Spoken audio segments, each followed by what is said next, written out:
అంతా అత్యుత్సాహంగా ఇంటి దగ్గరికి పోలీసులను పంపించి ఇక్కడ కూడా ఎవరిని ఉండనివ్వకుండా ఏదైతే చేస్తున్నారో అందరిని ఇక్కడికి వెళ్ళి పంపించేసి అరెస్ట్ చేయాలనే ప్రయత్నం చేస్తున్నారా? మరి మాకైతే మేమైతే కోఆపరేట్ చేస్తున్నాం. చూడండి, మేము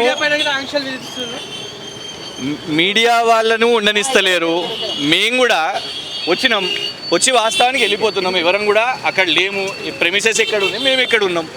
కానీ అనవసరంగా చేయి చేసుకోవడం, విరుచుకుపడడం, వాళ్ళ ఫ్రస్ట్రేషన్ అంటే మాకు అర్థమవుతున్నది ఏంటంటే పోలీస్ డిపార్ట్మెంట్కి కూడా పాపం ఇది నచ్చలేదు.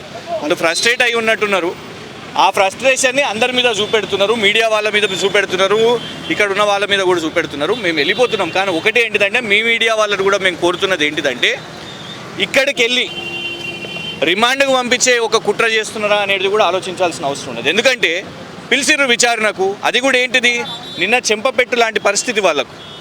కోర్టే చెప్పింది కదా అడ్వకేట్ని కూడా అలౌ చేస్తాము అని చెప్పిర్రు, అడ్వకేట్ కూడా వచ్చిర్రు.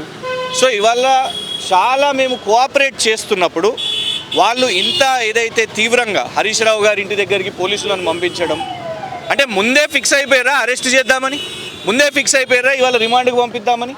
సో ఇవాళ డెఫినెట్గా ఏంటిదంటే మేము కోఆపరేట్ చేస్తున్నాము. ఒకటే అనవసరమైన దీని మీద ఏదో తొందరపాటు చర్యలు పోలీసు వాళ్ళు కూడా చేయడం కరెక్ట్ కాదు. ప్రభుత్వాలు పర్మనెంట్ కాదు, కానీ వ్యక్తిగతంగా ఇంత కక్ష పెట్టుకోవడం కరెక్ట్ కాదని చెప్తాను.